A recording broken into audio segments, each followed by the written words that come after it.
தானியங்கள் பயிர் வகைகளை அப்படியே சாப்பிடுறது நல்லதா இல்ல முளைக்கட்டி சாப்பிடுறது நல்லதா? இந்த வீடியோல நிறைய பேருக்கு தெரியாத ஒரு முக்கியமான பாயிண்ட் நான் சொல்ல போறேன். வீடியோ ஃபுல்லா பாருங்க. தானியங்கள் பருப்பு வகைகள்ல சத்துக்கள் நிறைந்து இருக்கும்.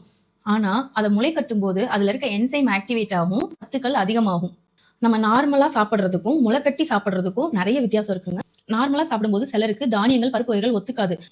வயிறு உப்பசம் வரும், கேஸ் ஃபார்ம் ஆகும், டைஜஷன் ப்ராப்ளம் கூட இருக்கும். ஆனா முளைக்கட்டி சாப்பிடும்போது இந்த பிரச்சனைகள் எதுவுமே வராது.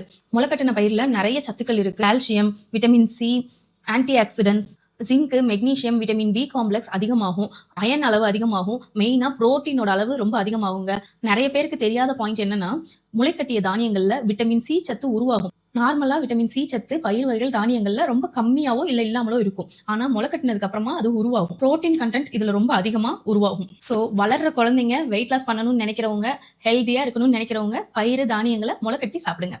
முளைக்கட்டின தானியங்களை அப்படியே பச்சையா எடுத்துக்கலாமா அப்படின்னீங்கன்னா அது நிறைய பேருக்கு ஒத்துக்காது. அது நிறைய அலர்ஜிஸை இல்ல வயிறு உப்பு சத்தை, கேஸ் ஃபார்மேஷனை கிரியேட் பண்ணி விட்டுரும்.